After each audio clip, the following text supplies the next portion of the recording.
Remember, there is a divine presence within, a divine presence that is everlasting. It's a spiritual vibration, a divine transformation. Move to a different kind of time, different kind of world, a different kind of mind. It's a spiritual vibration, a divine transformation. They've left their suffering behind, moving down the line, return to the divine. Sad to see them go, but wipe that weeping eye. They are not alone, they have returned to the Most High. Yes, that breath of life that enters you and me returns to the source like a river to the sea. Flesh returns to earth, water turns to water, essence of thy soul. Yeah, so I made that little tribute to Joe. I miss that guy. You know, he was just such a great, just such a great person. Can't really explain how good that guy was, and you know, and he knew me. He used to be a football player, and I was on the track team, and you know, we'd be practicing track, and sometimes he'd be out there, you know, just kind of jogging around. And when I saw his picture, you know, at his homegoing service, I said, oh God, that was Joe all the time. So anyway, we had combined him, you know, we had combined a tribute to him and Malcolm, you know, one year. And then another time, looks like I'm gonna have to go back to my emails here. But yeah. Just a second.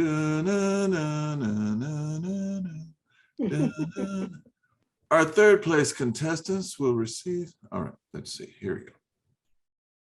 Oh, I think I need to share the screen too. All right, just a minute. There's so much going on my screen here. All right. In your life, period. In my life, that's true. Yeah. Okay, here we go. Come on, baby. Malcolm, where are you, man? Let's see. Will it come on that one? Well, I guess I'm not supposed to show. All right. There it is. Yeah, it's not coming on. For some reason, it's taking longer than I would want. Oh. See what I mean? It's not loading up. Oh, let's see. Maybe this is it. Malcolm X. Woo! Big up the X. Wear it on your heart and your chest. It's a tribute to Malcolm X. Maccabee and her 16 again. Because of Malcolm X, white men got vexed. Then could have begs. They didn't want to see black men progress. All along the way, brothers have strayed. And the sisters too. Searching to find the way. How long will it be till my black brothers see there's a hidden brutality? Oh, Jah, say big up the X, big up the X, big up the great. Okay, finally. That was nice. You know what? At the age 64, you can look back and say, wow, he was only 39 years old. Yeah. Isn't that something? And did all of that at 39. He was only 39 years old. Yeah. Yeah, he accomplished a lot. Yes. He was He able did. to move with his message. He did. Inner message. Anybody have any insights on Malcolm? What was Malcolm to you? What did you know, the title of this Black Knowledge Matters is revisiting Malcolm X. What is Malcolm to you? What is Malcolm to you? Well, he was definitely one of my my Black power, gotta do it by any means necessary. I used to use that all the time, and all of that. So, and I call myself Madam X, you know. Madam. Madam X. Whoa. White girl. Find my name that way. All right. I was a radical all the time. I think I was radical since I was born. And I always started something, had the whole school and high school walk out with me. We walking out because they wanted to have a country music for our prom and all that. We boycotted the prom, then we had to go ask for forgiveness to come back to the, you know, the class. I told my mama she better not go ask for forgiveness. Because I meant that. Me and my mom had that conversation. But that's when all of the parents came together. We formed a Black coalition. Yes. All because I said, we're gonna walk out, y'all. So Malcolm was my hero. Loved him. Thank you. Thank you. Anyone else? Anyone else? A Malcolm observation, tribute, anything? I was a part of the, go ahead, Sister Akina. Oh, okay. So when I lived in the Bay Area, I used to work for an organization called the Mentoring Center that was founded by Martin Jacks. He's an ancestor now. And we had a program called Positive Minds Program, which was mentoring, or now we replaced that word to JEGNA. For, you know, we're aware of that, but yes. So they would go, the men would go into the jails, to the prison, to work with the young men there. And so once every quarter I would go with them as well. And the one thing that I always said was, I don't want to know what their offenses were, what they were in for, because they're going to be released and come back to the mentoring center, and we're going to help to reintegrate them into the community. So Malcolm X, his legacy was a big influence on me, because knowing how he had been in the streets and the total transformation that came about in his life. And so that was always in my mind, working with those brothers, that any one of them might have that Malcolm spirit in them to make a total transformation and be about serving our people. So that's one example of the impact that he had on me in my adult life. Many more stories that we talk about during our growing up. So yes. Katabat, thank you, Sister. Yeah, I was part of the Malcolm X camp. Growing up, I grew up in the midst of the heat of the 60s, and most of the guys that were my age and my peers, you know, you was either in the camp of Dr. King or in the camp of Malcolm. And I was in the Malcolm camp, and it wasn't that I really disliked Dr. King. It was that I lacked Malcolm's, I lacked his courage. I lacked his outspokenness. I liked the way that he spoke with power to different groups and different people, where I witnessed his interviews, and he was pretty typical Muslim from the standpoint that he was very, very calm, very relaxed. He was very informed. He was able to wield knowledge and information, and speak that truth to whatever power or whatever individual was in front of him. And I just always admired that about him. He never really got that ruffled, but he just had a certain calmness about himself.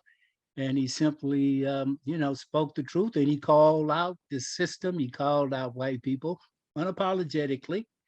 And I don't know, that just resonated deeply with me. Yes. So now, one of the things that I've noticed, just thinking about Malcolm is, okay, his antecedents, his ancestry. Anybody want to talk about that? You know, his ancestry kind of made him like he was. Anybody? Oh, go ahead, Mama Fania, go ahead. In fact, I was just talking to Julia about it a little bit the other day, that if I'm remembering correctly, and if I'm not, I'm sure someone will, set me straight. And both of his parents were Garveyites. His mother was involved with I believe, the NAACP. And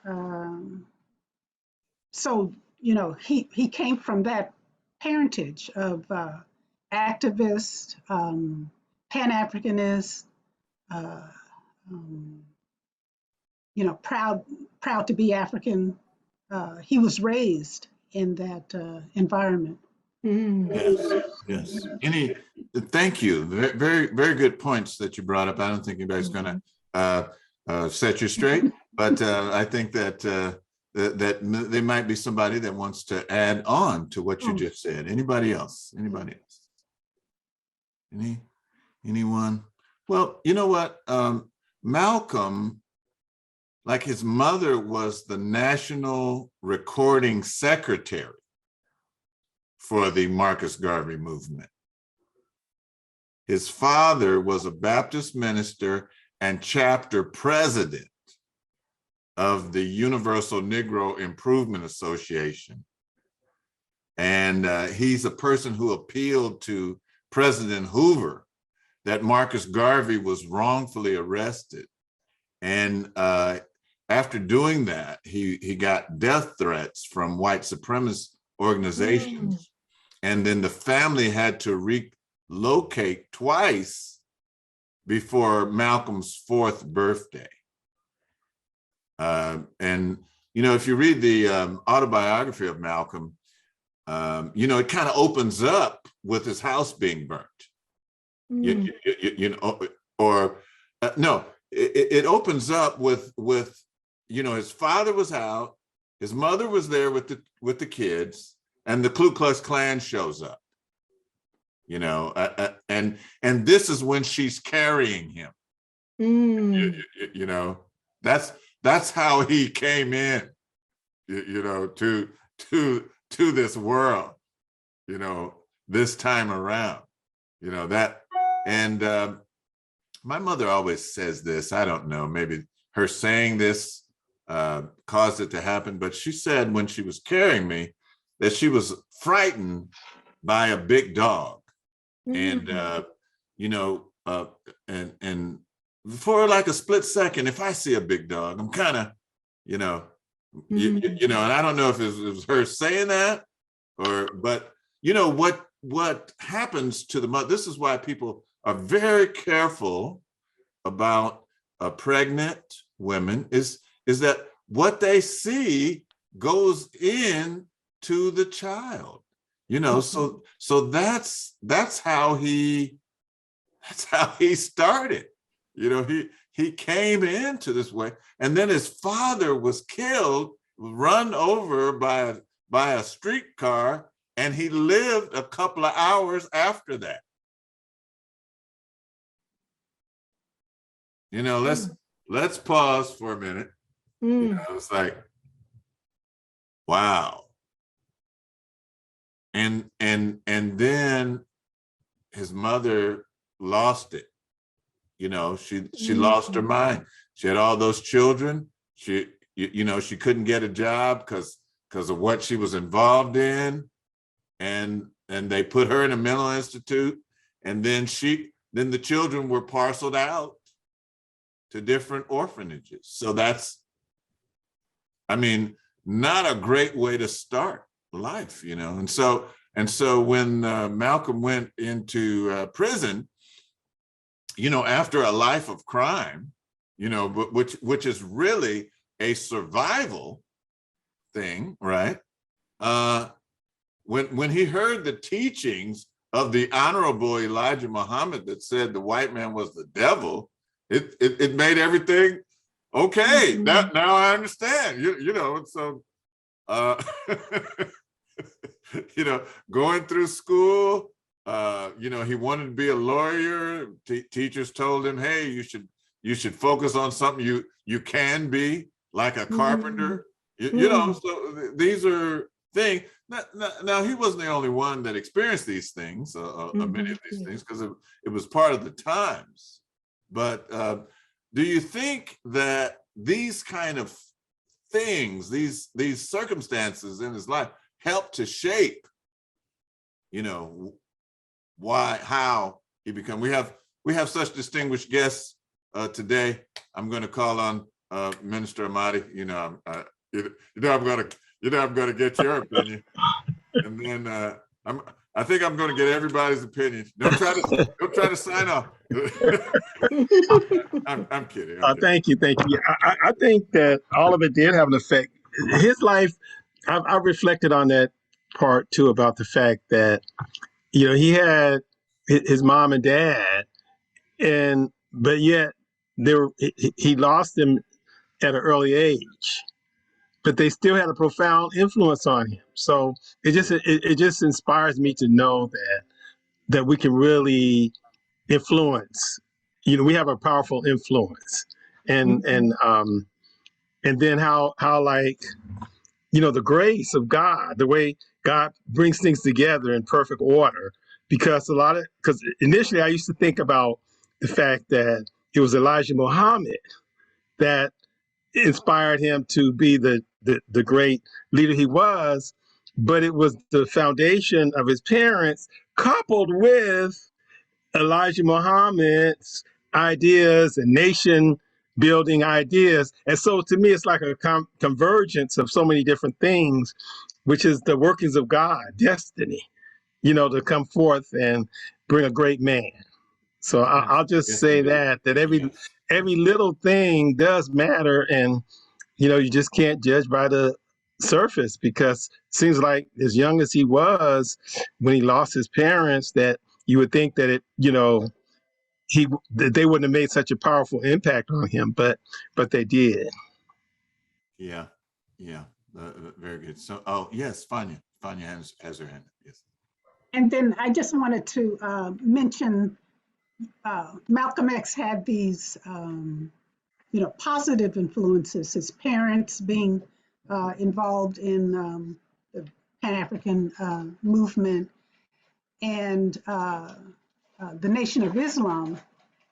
And then sort of tying into what Minister Mahdi was mentioning, also his, the time when he was, involved in crime. He was known as Detroit Red. Yeah, wherever he went, I think if he was in Detroit, he was Detroit Red. If he was in New York, right. Because so he was something red, whatever, and then he was friends with Red Fox during their crime days. So I just wanted to say that the positive and the negative, made Malcolm who he was, and inspired him in his life. Yes. Yeah, can I add one more thing? Thank you, Mama Fania. That is that another thing that really that I often reflect on about Malcolm is that he wanted to be a lawyer, but the teacher told him he couldn't be a lawyer because he was Black. And it just sort of, to me, it inspires me to say that many of us, like me, in a perfect world, I would have been a history teacher because I love history. I just love to just sit and talk, whatever. But because of the way, what the universe is calling us to do, because we have certain things that we have to do in life, and so I ended up being a minister. So Malcolm, in a perfect world would have been a lawyer, and all that, but still, and yet sometimes it's like we don't have the luxury of, unfortunately, we don't have the luxury sometimes of, pursuing things, and it's not good in one sense, but in another sense, it's like one door closed, another one open. So I just kind of had to think about, because I think about that a lot, that, he wanted to be a lawyer, but he couldn't. So he ended up being a great, leader. So, it's just go figure. Yes, that's Another thing that I think is worthwhile reflecting on, and that is the work of the great Marcus Garvey. He laid down a track and he gave us a foundation and a philosophy that all of the significant leaders that have come after him have used so much of his philosophy and work that he did as the platform for their work. Elijah Muhammad had been influenced by Marcus Garvey. I don't know how much Dr. King may have known, but I bet he knew about Marcus Garvey because he was a very erudite individual. But certainly Elijah Muhammad and Malcolm, the Panthers, and other organizations have relied heavily upon that work of the great Marcus Garvey. That's very true. I'd like to also add, Bill, when in the case of King, his father, his grandfather, uncles, they were all ministers. He came from that type of family, a structure, and he was very, as you put it, a very erudite himself, in speaking. Excellent delivery. Anyone else before I start? Hey, Jeff, go ahead. Yes.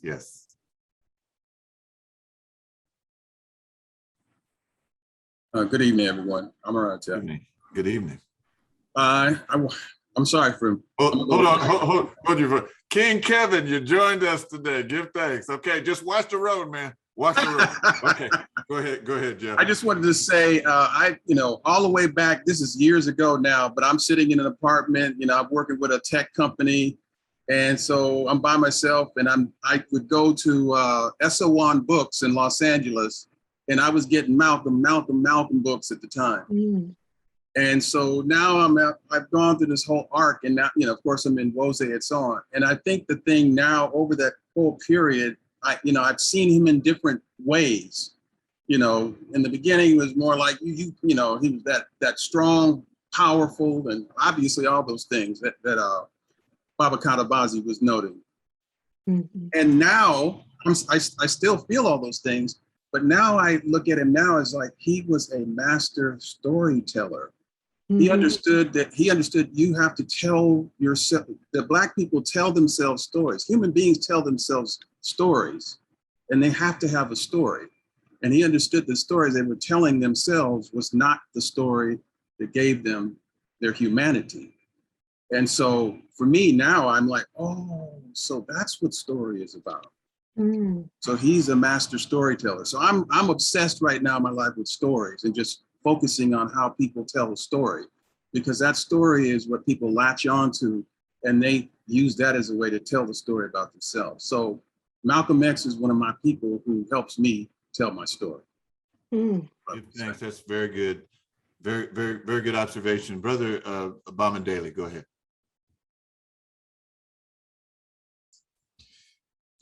Good evening, everyone. When I think about Malcolm, I certainly think of the several essays that he had written, and the many interviews that he conducted over the course of his life. So those provide us with words to understand, to digest aspects of his life. And what I am most appreciative of in my assessment and appreciation of his words is how they serve as an inspiration to me, whether I am writing about art, or whether I'm writing about family life, or whether I'm writing about a socio-political situation. He understood the power, the importance of memory and reclaiming. And so that if we did not if we have forgotten along the way facets of our Africanity, he had a way of explaining the reclamation that, migrating back to Africa, a psychological migration, if you will, so that we would have our roots or our sources behind us. And that is so important in so much of my writing, whether I am dealing with understanding African-American folklore and folk art and folk life, or whether I am dealing with, family life. And so it's important. And so I am very appreciative of his words today, because they do continue to serve as a source of inspiration, but also a source of direction. Mm-hmm.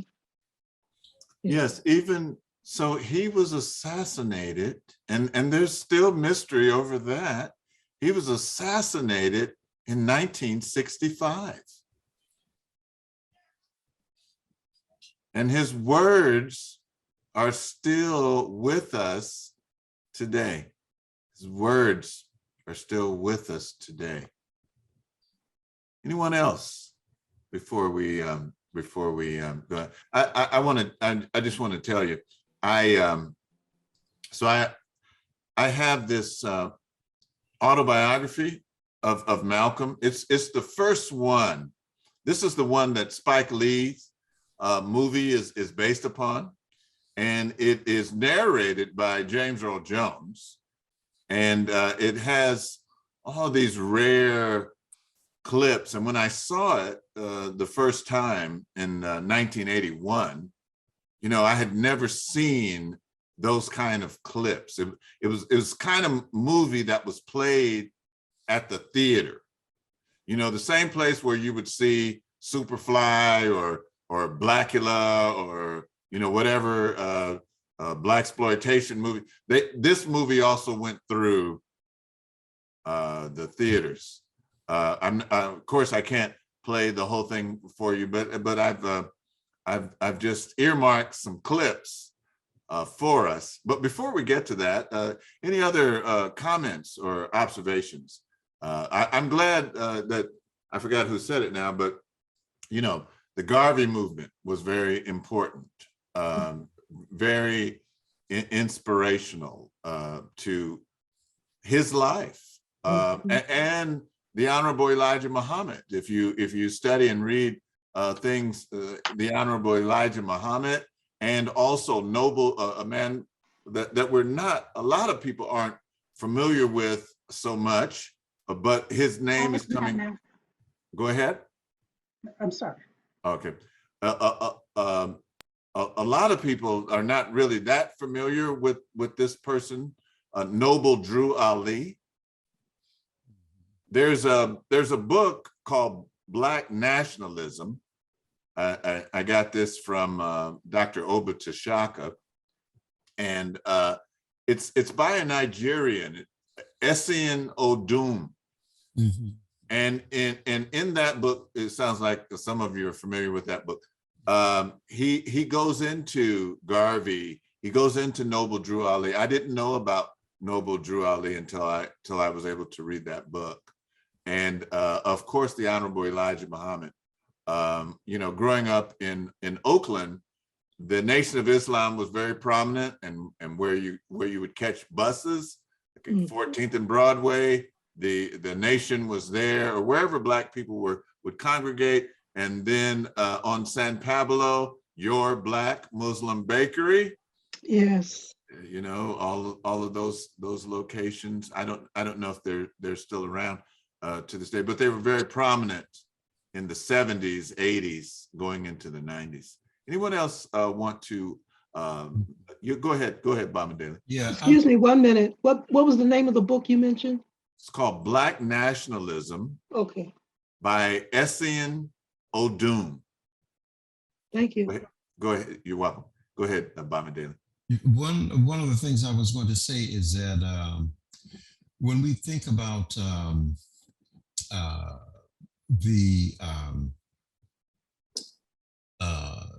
Garvey, we all, I mean, I hope that we recognize that Oakland was a stronghold for Garveyism.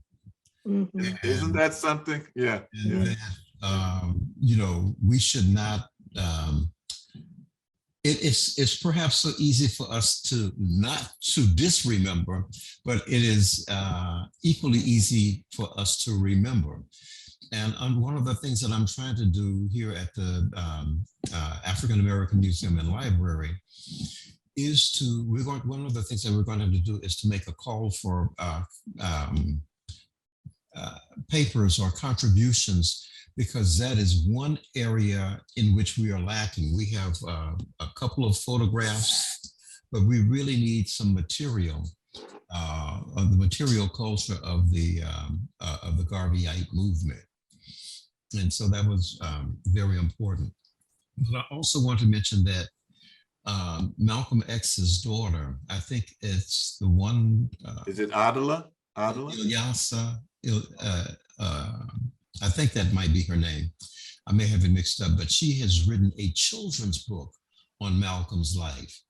And so we feature that as one of the books to be read for parents to consult. And we even develop lesson plans around that as well. Beautiful, beautiful. And so written quite sensitively by a daughter. And of course, one of the things that she talks about are the homeschooling moments that his mother had with him and all her children. You know, growing their own food, understanding the life and the role of insects in the garden. And so this is it gave me another perspective on him, as I can only imagine Malcolm X relating these stories to his daughter, and then she remembers them to then pass them on to a future generation. That is a wow. You know, when we did something, I was working with a brother by the name of Anyika. Some of you may remember brother Anyika, and we gave a couple of Garvey festivals. We gave it at McClymonds Park, DeFermery Park, and we also gave it at I remember one year we gave it at the East Oakland Youth Development Center. When we gave it at DeFermery Park, there was a gentleman that lived on Adeline that had been part of the UNIA. I think somehow I had his folder, you know, the folder when a person passes away, I had that. And, you know, Bamandela, you may already know this person, but I can look it up and go through my records. I'd like to know. And find out his name. And then when we had it at the East Oakland Youth Development Center, I see your hand, King Kevin. We're coming to you. When we had it at East Oakland Youth Development Center, Brother Anyika introduced me, and I got to meet him again years later. Dr. Robert Hill. Dr. Robert Hill is a Jamaican, and he wrote a 10-volume work on Garvey. He was a professor at UCLA, and he has the most extensive collection on the Garvey papers. His name is Dr. Robert Hill. All right, Brother Kevin, King Kevin, haven't seen you in a while. Glad you could join us today. Oh, blessings. You know, it's always a pleasure. Greetings, everybody. No, I've just been working quite a bit lately, but that's a whole nother story. You know, give glory to God that my business is actually, you know, being very successful as of recent couple of weeks. That's wonderful. But yeah, thank you. Malcolm X. Whenever I think about Malcolm X, you know, I think about his bravery to speak up and to galvanize people. You know, to fight for what's right, fight for our rights, and protect our community. I also think about him. You know, I hold him in high esteem. You know, a lot of reverence to him. General Toussaint Louverture of the Haitian Revolution. As you all know, today is Haitian Flag Day, May 18th. So I don't know what state you're in, but a lot of Haitian flags flying everywhere right now. And Marcus Garvey. So, and the Queen Nzinga. These four people I hold to very high I give high reverence to. And I always wonder for a long time why they did teach, why they didn't teach our students about Malcolm X, Queen Nzinga, Marcus Garvey, Toussaint, et cetera. And, as of recent years, it dawned on me why it was critical not to teach us about his excellence, about his Black love, because Malcolm X was a preacher of Black on Black love. And they know and understand that if they wake us up to start loving one another, giving back to the community, speaking up for our rights, defending each other, that the white supremacy would be in trouble. So, and as a speaker myself, I do a few speaking engagements here and there, and I always listen to one of his recordings just to see if I can somewhat mimic, the way he speaks, his mannerism, et cetera, But I haven't been able to master it yet. But I definitely hope to one day invoke that spirit to catch the mic on fire, so to speak. So I just wanted to say that. I hope I'm there that day when that happens. That sounds like a winner, and that's a good goal. I mean, years from now, people are going to be studying, people like Michael Jordan and other greats to emulate them, and in the same way, speakers certainly to deliver messages in various ways. Malcolm is a great example. Sister Fania, you have your hand up. Go ahead. I came across an article on Malcolm and Coretta Scott King, and I wanted to read a part of it.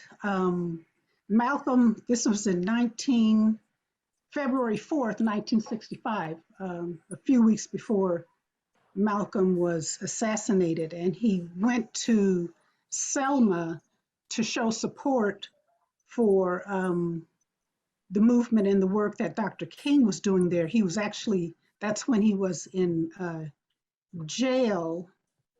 And so he and Curtis Scott King are talking, and so Malcolm X had spoken, in his usual way and had fired up the crowd. And then Mrs. King was asked to speak to try to calm the crowd down. And so after she spoke, they sat, and he said to her, "Mrs. King, I want you to tell your husband that I had planned to visit him in jail here in Selma, but I won't be able to do it now. I have to go back to New York because I have to attend a conference in Europe, an African student conference. And I want you to say to Dr. King that I didn't come to Selma to make his job more difficult, but I thought that if the white people understood what the alternative was, that they would be more inclined to listen to your husband, Dr. King. And so that's why I came." And then Mrs. King thanks him, and she said that she was somewhat surprised because she didn't expect Malcolm to say that. And she goes on to say that Malcolm X, had such a gentle manner, and he seemed very sincere. And I kept thinking, I kept thinking about what he had said and the way he said it. And of course, within about a couple of weeks, he was assassinated. So she was very appreciative of what Malcolm did. He came down to Selma to show support to Dr. King and to give white folks an alternative. So I hadn't heard that before until I got this Facebook post a couple of weeks ago. So I just wanted to pass that information on. Thank you. Yes. And Brother Iman had said, that was he put it in the chat, that's very strategic. Very strategic. Hey, you don't want to deal with Dr. King? Here's the alternative. Yep. Okay. Some are easier than others. you know, some come with an olive branch, some come with an axe. So yeah. So I'm going to play a few clips from this movie. This is a great movie. I bought it. You can go to YouTube. I bought it. You can either rent it or buy it. I bought it for $11. We've shown this throughout the history of Wosay community. You know, right after we had Dr. Ben, a couple of months later, we showed the autobiography of Malcolm X there in Galindo. And then a couple of months after that, we showed the spook who sat by the door. So we were really rolling. How many are familiar with that movie? Do you know that was a very difficult movie to get? Yeah. And you know, at one point, it was like $1,000 to rent it. You know, it was yeah. And it, you know, like I said, it went in all of the blaxploitation, you know, the same movie theaters where Coffee was playing, and Shaft and the Mac. The Mac and Superfly is really what destroyed the African American movement. Those two movies by themselves, you know, just took us in totally different direction. But the Spook Who Sat by the Door was shown but it only lasted a week, you know. But it was over there at the Roxy. I don't even think the Roxy is around anymore.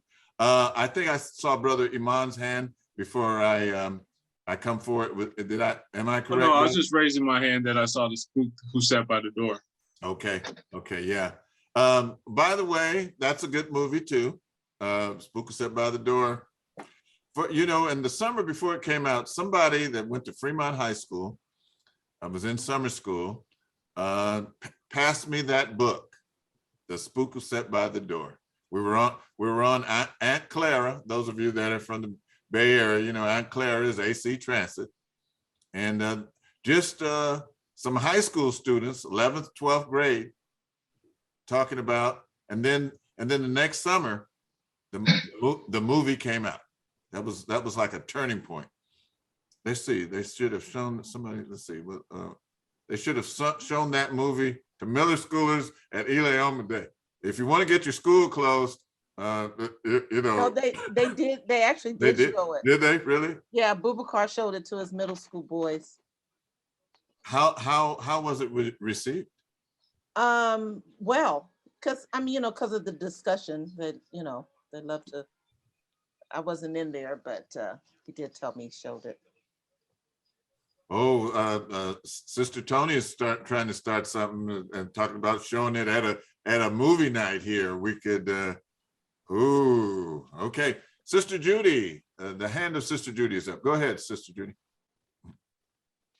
Okay, hope you can hear me. I'm in Nashville again in a car, but I was going to say, okay, what I did want to say, I know this is about Malcolm, but while you mentioned Marcus Garvey, it would be remiss not to mention the connection. Booker T. Washington is always left out in many conversations when you talk about Garveyites and Marcus Garvey. And Booker T. Washington, Garvey was a mentee of Booker T. Washington. And there are letters in the book, The Making of the Pan-African, Booker T. Washington, The Making of the Pan-Africanist. There are letters between Marcus Garvey and Booker T. Washington. And I know King Kevin knows a lot about Booker T. Washington as well. So a lot of the Marcus Garvey is a lot of Booker T. Washington. Booker T. Washington was involved in the UNIA and helped to stop Liberia from being colonized. And I just couldn't let anything go by without making sure he's recognized. For people who love Garvey, you really need to look at the Booker T. Washington connection. He was en route to see Booker T. Washington while he was killed on his route to Tuskegee. Yes, and that's in the, thank you for mentioning that. That's all part of the story. And if you look in the philosophies and opinions of the Honorable Marcus Messiah Garvey, it's there early in that's why he was coming to the United States. He was trying to meet with Booker T. Washington. And I think that Booker T. Washington died in 1915 and Garvey didn't get here till 1916 or maybe 1914, 1950, something like that. He was a year too late. You know, people weren't traveling as easily as they do now. And right, he finally made it to Tuskegee, but of course it was after Booker T. Washington had been supposedly murdered. Yeah, so you know, that's the thing. Each generation, each person affects the next ones that are coming. The person that's like you, the person that has the same intentions to you, you're setting an example for them. You know, when you come. So just like Martin Luther King set examples for people, Malcolm set examples for people. But I'm going to stop talking and I'm going to go to the movie. Just some clips of the movie. Are you guys ready for that? I don't know. You guys may not be ready. Okay, let's see if you're all right. Hold on, hold tight. Just a second here.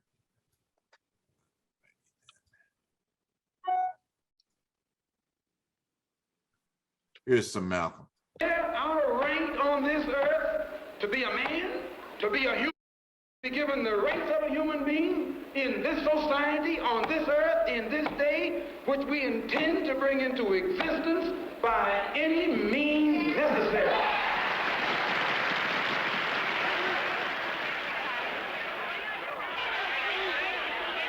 I charge the white man. I charge him with being the greatest murderer on earth. I charge the white man with being the greatest kidnapper on earth.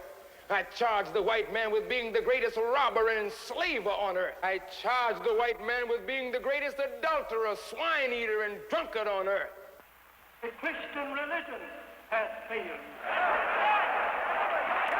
I'm going to speed up. Let's see, I'm going to go to 741. Let's see, 740. Let's see if I can get it here almost. Come back. My mother was a West Indian from Grenada. Mean that the white man by nature is evil. By nature, he is other than divine.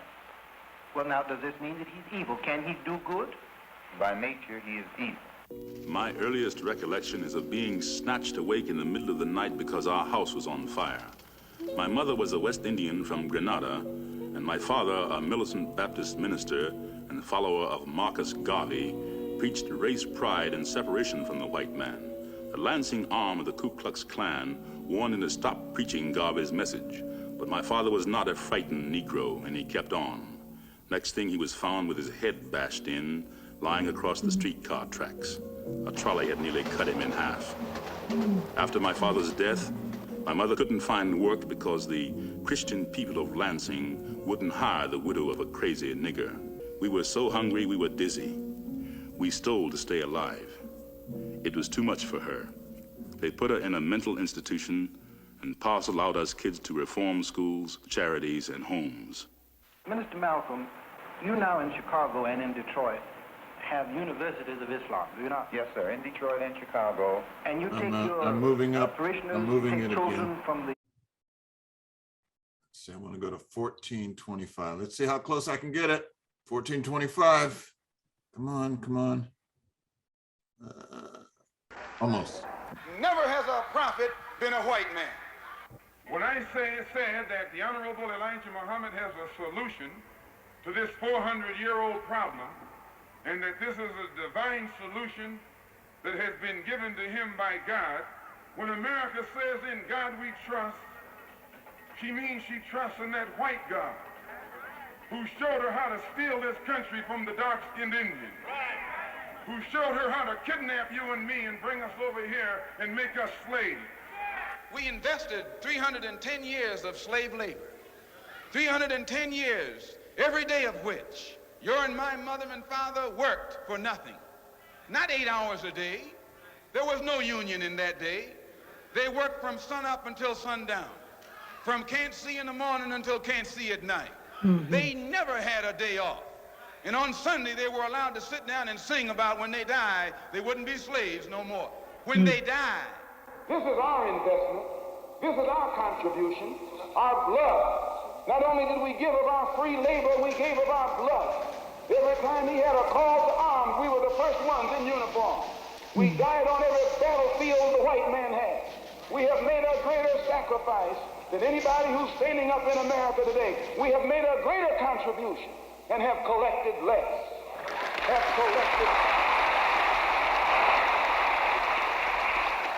This is who she means when she says, "In God we trust."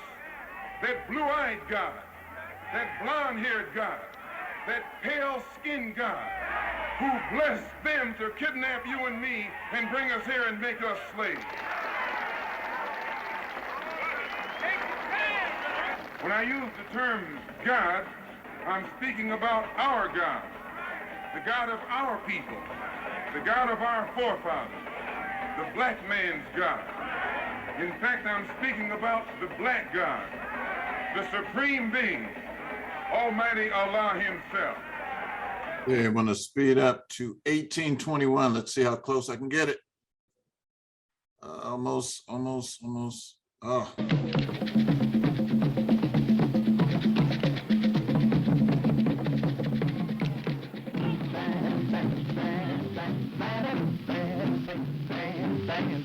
In Roxbury, I got my first slave at the Roseland Dance Hall, Shining Shoes. And on the side, I sold liquor, reefers, and women. I got my first conch laid on. Got me a sharp zoot suit. I jitterbugged and partied all night and stayed high all day. Got me a white chick and ran with the gamblers and pimps. To stay out of the draft, I sold sandwiches on the Boston to New York train. When Uncle Sam finally caught up with me, I put on a show like I was crazy. I told the psychiatrist I couldn't wait to get my hands on a gun so I could shoot me up a lot of crackers. I got my 4F. New York was heaven, and Harlem was seventh heaven. 5 minutes on Lenox Avenue with its smooth, big-time hustlers, and I had started on my life of crime. When you ask, is most members of the Muslims in the lower income class, most Negroes in America are in the lower income class. When you live in a poor neighborhood, you're living in an area where you have to have poor schools. When you have poor schools, you have poor teachers. When you have poor teachers, you get a poor education. Poor education, you can only work on a poor-paying job. And that poor-paying job enables you to live again in a poor neighborhood. So it's a very vicious cycle. Anyone who has an appeal upon the majority of black people in this country would automatically have a large number of people from a low-income group. The Honorable Elijah Muhammad teaches us that the black man is the original man and has the independent ability to produce a brown man, red man, yellow man, or white man, which the very fact that he can produce all of the others and none of them can produce him makes him a man far superior with far more potential than the other men. And Mr. Muhammad says that in the end, the same black man who ruled in the beginning will rule in the end. Let me just move up to 2717. Let's just a second here. Let's see. See if I can, how close I can get it. I want to get past this, but let's go. And I'll save you some cake. Oh, we'll be waiting. The Honorable Elijah Muhammad teaches us that it is time for you and me to stand up for ourselves. It is time for you and me to see for ourselves. It is time for you and me to hear for ourselves. And it is time for you and me to fight for ourselves. We don't need anybody today speaking for us, seeing for us, or fighting for us. We'll fight our own battles with the help of our God. As long as you are addicted to the vices of the white man, when you call on God, God doesn't hear your prayer. And the white man knows it.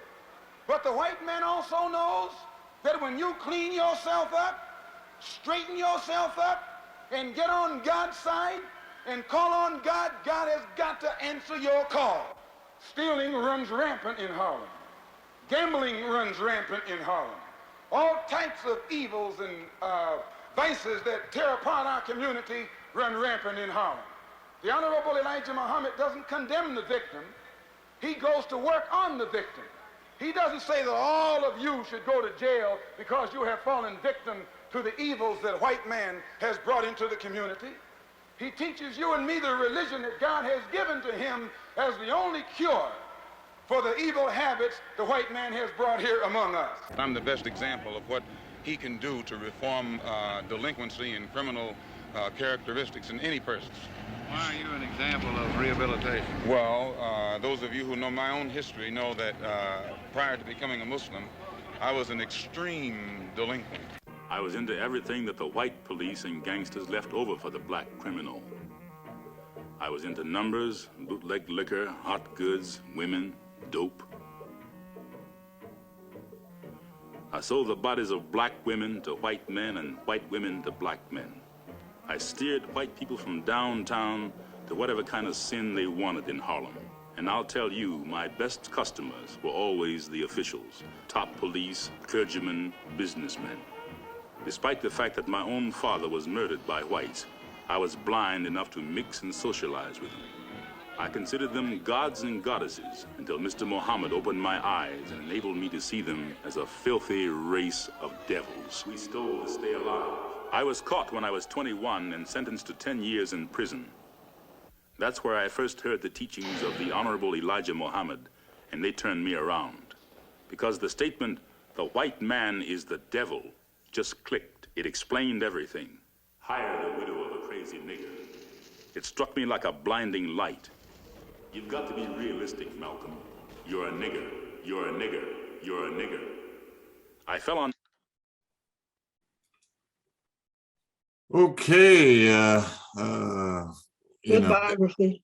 this is, yeah, this is like one of, even though I don't want to take anything away from what Spike did, although if I was casting, and I know he's a movie matinee idol, Denzel Washington, I would have used Larry Fishburne, because to me, he has a harder edge than you know, than the sweet Denzel Washington, who all of you ladies love and adore. So, but Larry Fishburne, he's kind of like harder, like Malcolm was. So that's why I would have cast him. Anyway, I agree with that.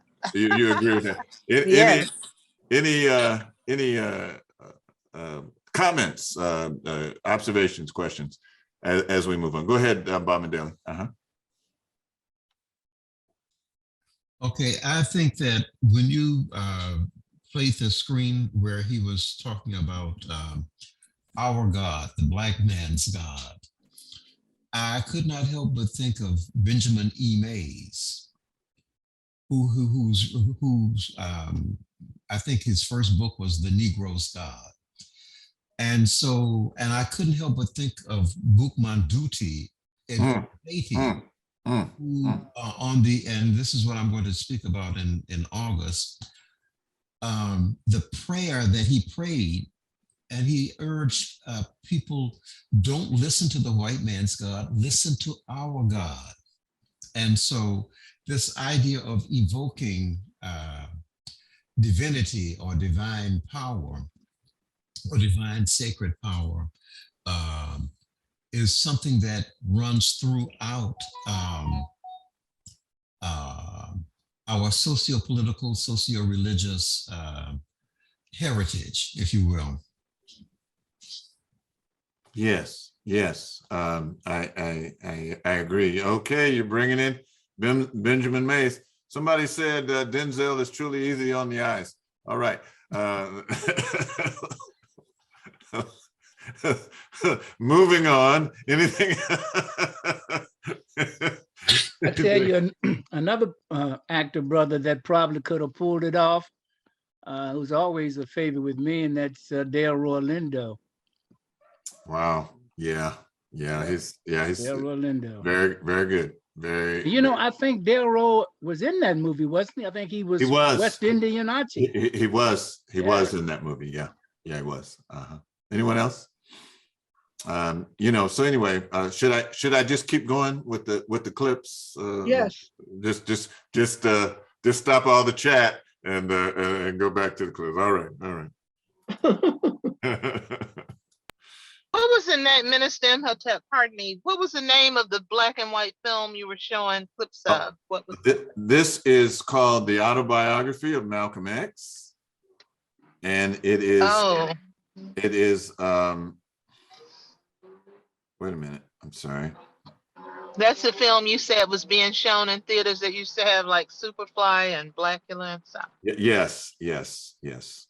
Are you able to share that with us later? You know, I'm going to see if I could put it in the chat. I bought it from YouTube and it was $11.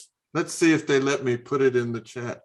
Well, that's okay, but it's available. We can look on YouTube for it. Yeah, you could. Yeah. Wow. Yeah. So I want to go to 3540. Let's see how close I can get to 3540. 3540. Skipping a lot of good stuff, but you know, you have to see the whole movie. We can't see the whole movie now. All right. Let's stop. Let's start here. I'm not going to get any closer. Oh no. We can't see what you see, I don't think. Oh, I guess not. Huh?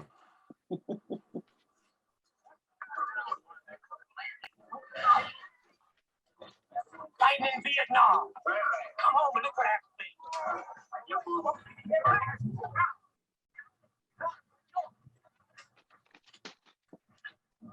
We are peaceful people. We are loving people. We love everybody who loves us. Not able to see it. You can't see your screen. We only see your icons and stuff.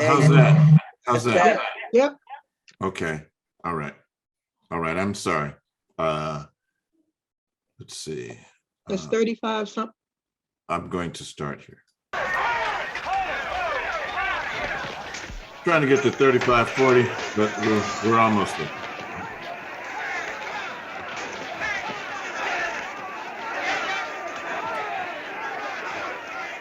We're nonviolent with people who are nonviolent with us, but we are not nonviolent with anyone who is violent with us. Anytime you demonstrate against segregation and a man has the audacity to put a police dog on you, kill that dog. I'm telling you, kill that dog. I say it if they put me in jail tomorrow, kill that dog. If you go to jail, so what? If you're black, you were born in jail.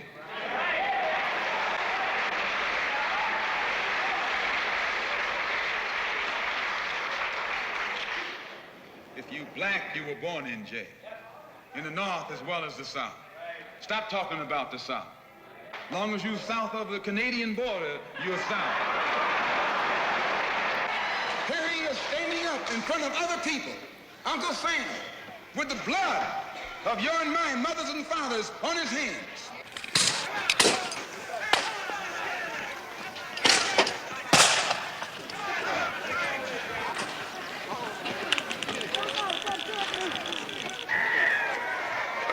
Okay, I'm going to speed it up a little bit.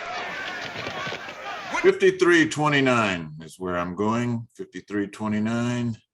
Let's see how close I can get. It's not easy.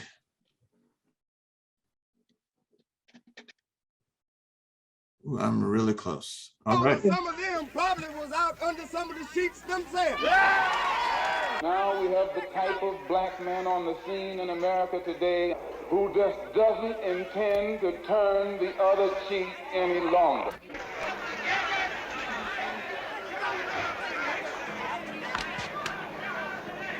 We want to let the whole world know that we are going to pick our heroes from today on. You'll never see me stand up and tell this thing, national anthem represents me. Right on. We want to turn on the gas. We want to turn on the water. We want to sell the clothes. We want to sell the cars. We want to be men. We want self-determination. Back during slavery, when black people like me talked to the slaves, they didn't kill him. They'd send some old house Negro along behind him to undo what he said. You have to read the history of slavery to understand this. There were two kinds of Negroes. There was that old house Negro and the field Negro.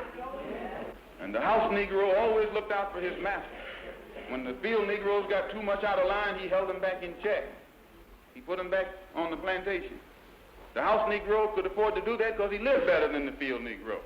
He ate better, he dressed better, and he lived in a better house. He lived right up next to his master in the attic or the basement. He ate the same food his master ate and wore his same clothes. And he could talk just like his master, good diction. And he loved his master more than his master loved himself. That's why he didn't want his master hurt. If the master got sick, he'd say, "What's the matter, boss? We sick?" When the master's house caught a fire, he'd try and put the fire out. He didn't want his master's house burned. He never wanted his master's property threatened.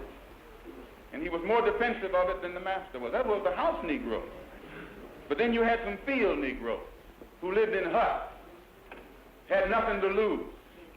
They wore the worst kind of clothes, they ate the worst food, and they caught hell. They felt the sting of the lash. They hated their master. Oh, yes, they did. If the master got sick, they prayed that the master died. If the master's house caught a fire, they prayed for a strong wind to come along. This was the difference between the two. And today you still have house Negroes and field Negroes. Yeah. I'm a field Negro. The dark people are waking up. They're losing their fear of the white man. No place right now where he's fighting is he winning. Everywhere he's fighting someone your and my complexion. And they're beating him. He can't win anymore.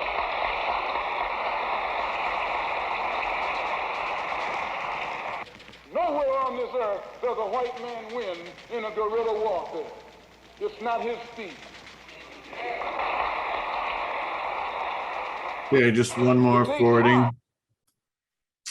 5735. Let's see if I can get there.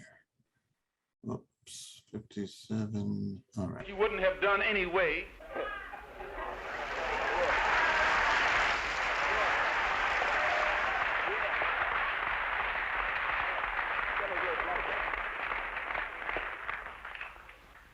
I pray that God will bless you in everything that you do. I pray that you will grow intellectually so that you can understand the problems of the world and where you fit into in that world picture. And I pray that all the fear that has ever been in your heart will be taken out. And when you look at that man, if you know he's nothing but a coward, you won't fear him. If he wasn't a coward, he wouldn't gang up on you. He wouldn't need to sneak around here.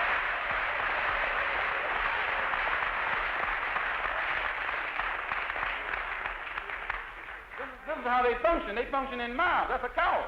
They put on a sheet so you won't know who they are. That's a coward. No.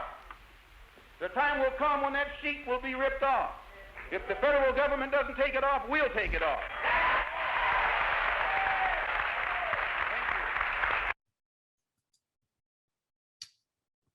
All right. King Kevin has his hand up. Go ahead, brother. Go ahead. Hey, blessings. Yeah, I had a question. The first clip, first and second clip you showed earlier, there was a book that popped up and it said something about a white man, and then they were selling the book for 60 cents. Do you know the title of that book? Anybody? You know what? I didn't see it clearly. I think it was the Message to the Black Man by the Honorable Elijah Muhammad. Okay, but I could have sworn I saw a white man in the title, but it's fine. And well, let's go back. Let's go back. You guys got time? All right, hold on just a second. We got time. Let's go back here. Do I still have this? Let's see. Let's go back. So the first time was 541. 541. If I could turn back the hands of time. All right, let's see.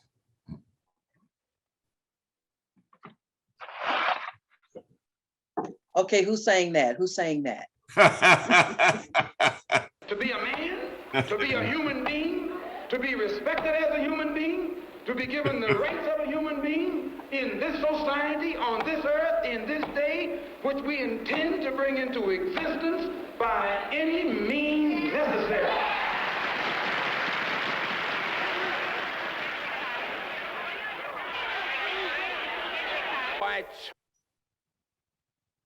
It says, I don't know. It's kind of blurry. Can anybody make it out? It said the goddamn white man. That's what it said. Yeah. It said that, yeah, the goddamn white man is up there. Yeah.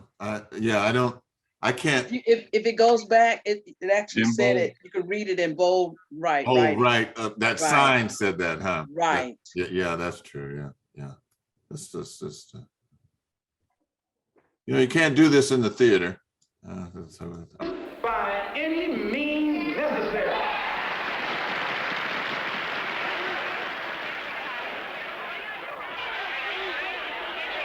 Okay, that was it. Good eye, Sugar D. Yeah. Did you get that, Kevin? Yes, I did. Thank you. All right, cool.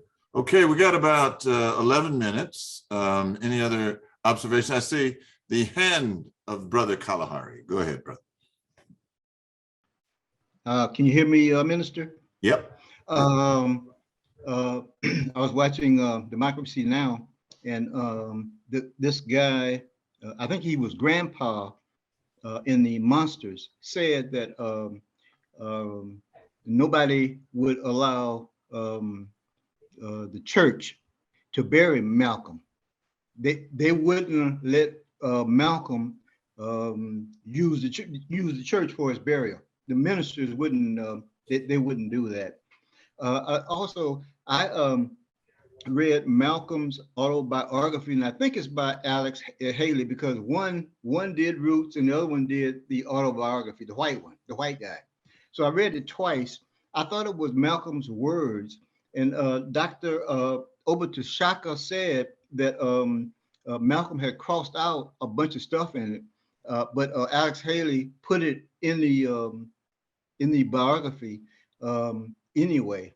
I thought it was accurate. That's why I kept reading it. I thought it was anyway. I saw Malcolm on a show on television, and you know how sharp Malcolm was.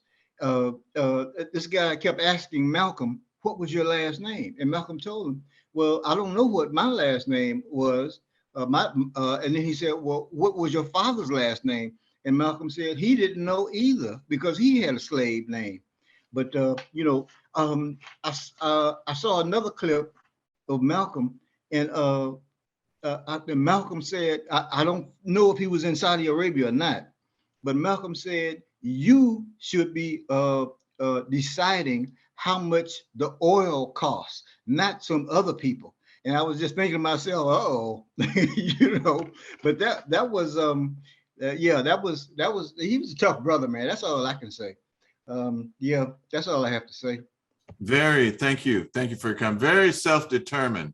Out of the 7 principles of the Nguzo Saba, I guess you could make a case that he embodied all of the 7 principles, but I think that one of the ones for me that he embodies is self-determination. Define, name, create, and speak for yourself. He is the embodiment of that, of the 7 of Kuji Chagalia, self-determination. Anyone else with 8 minutes left? Any other observations or comments?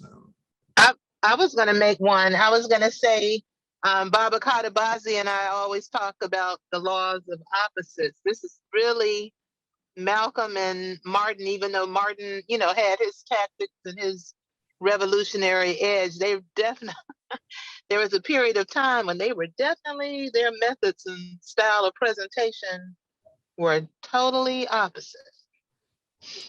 There's a beautiful picture. I see your hand, Bama Daly. There's a beautiful picture, and they just had a chance meeting. It was during civil rights legislation at Congress, and one was coming around one corner, and the other one was coming around the other corner, and there was a beautiful picture of Malcolm and Martin, and they are just so happy to see each other. They are so overjoyed. That is like one of the most priceless pictures for me. That picture of them coming together. Go ahead, Brother Bob and Daly. Yeah, I think one of the things that that I'm constantly reminded of as we look at Malcolm's life and those since him and even those before him, and the incontrovertibly turbulent lives that they've had to live. And I just recently, I went to Los Angeles to see Tupac's Wake Me Up When I'm Free, the exhibition. And I couldn't help but think, even as I was going through that exhibition last weekend, I could not help but think of Malcolm X and the incontrovertibly turbulent life that he was forced to live. And then, leaving us much too early.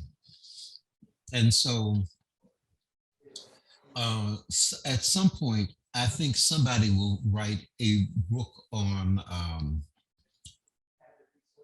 the lives of those who engaged actively in revolution and those who tried to, and what kinds of family life did they try to shape, and were they successful, unsuccessful?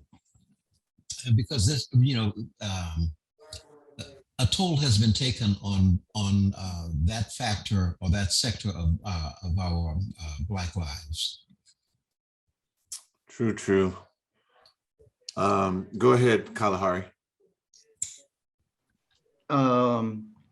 The Honorable Elijah Muhammad was seen in Marcus Garvey's army. I don't know what, it wasn't the army, but in his ranks.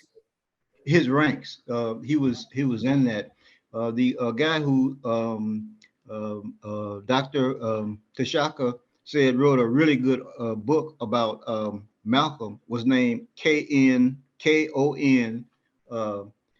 D-O. The other thing about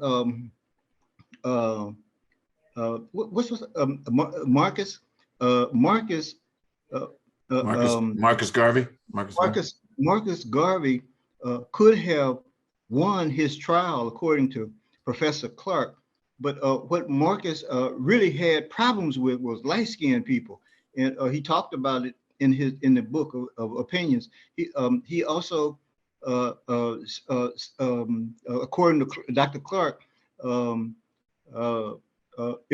mulatto was going to represent Marcus for free, and Marcus wouldn't do it because he was light-skinned. But I thought that was an interesting comment by Marcus in his book. It was in the 20s, and a lot of disorganization, a lot of disinformation, a lot of just a lot of bad things happened, and that's why I'm glad we're somewhat beyond that today, because this is I'm getting older. I'm using my father's phrases. Black, white, or candy stripe. Whether you're black, white, or candy stripe. Yeah, I know. I'm using Big Will's words tonight. We need to get. Let me give you another one. He says, "Curling the hair, we've been there." All right. I'm gonna stop. Sister Judy, your hand is raised before we conclude. Go ahead. Yes, I was gonna say, it's as much as I enjoy Malcolm and watching. I mean, I really, really enjoyed the film clips. But it's interesting how very few people, and even tonight, unless I missed it, we don't talk about his transition from Malcolm X over to El Hajj. I never can say the full name. Well, Malik you know what? Shabazz. I was going to close with that. I'm glad you mentioned that, because okay. He went from Malcolm Little to Detroit Red to New York Red to Malcolm X to El Hajj Malik El Shabazz. And so and he embodies so much of us, you know, we've gone through transformations. We maybe haven't changed our names, but we've gone through a lot of transformations. But he played his transformation. He went through his transformation on the world stage. Malcolm Little. Yeah. Yes, go ahead. I just wanted to say, it just seems to me as much, I mean, I enjoy the revolutionary Malcolm, but it also seems to me that when a human being is making his spiritual journey, you know, through a life on the planet, the person that he transformed into, and the person and I guess you could say that he went through a journey and he elevated to a certain level. It's like, you would think perhaps maybe that's what the person he wanted to be known for, who he became and who he evolved to. But we do, you know, pretty much leave him. And most of the time when you think of Malcolm, you only get the Malcolm X. And so all of his transformation and hard work and spiritual study and Mott and everything he achieved, it seems that would be nice too, that we also show, and I know you're going to do something now, but that we talk about who he was when he left the planet. Well, I think probably many of us are still in the X stage. So Malcolm talked about that. Many of us are still, and many of us are not accepting Islam. So his name El-Hajj, that word El-Hajj has to do with someone going to Mecca during the official Hajj season, El-Shabazz. Now, if you read in the Message to the Black Man and His Family, the Honorable Elijah Muhammad talks about the holy tribe of Shabazz when he's referring to the Black people in a very ancient times. I mean, his book goes back even further than they do in the School of Chemontology. He goes back 66 trillion years. You know, and he talks about the holy tribe of Shabazz.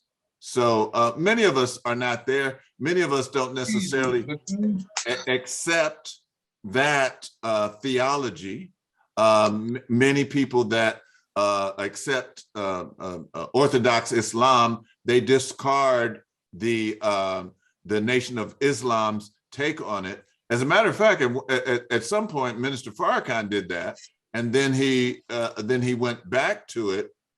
I believe in like 1978, and he actually, you know, restarted, because the Honorable Elijah Muhammad's son, Wallace Dean Muhammad, had changed the religion of the nation to Orthodox Islam, and Minister Farrakhan was part of that. And then he decided, we shouldn't have done that, and he went back to the original teachings of the Honorable Elijah Muhammad. So there's a conflict there. You know, too much really to sort out in an hour and a half on Malcolm. You would actually need a whole month. Our next guest next week is Dr. Oba Tashaka. He's going to be talking about the Black woman. But really, when I was in Dr. Tashaka's class, he talked about Malcolm so much, and eventually he wrote a book on Malcolm. I thought his face was going to transform into Malcolm while I was looking at him, you know. So perhaps we can ask that question. He's much more articulate on that particular point than I am. That's a very good point that you raised. But Malcolm went through various transformations.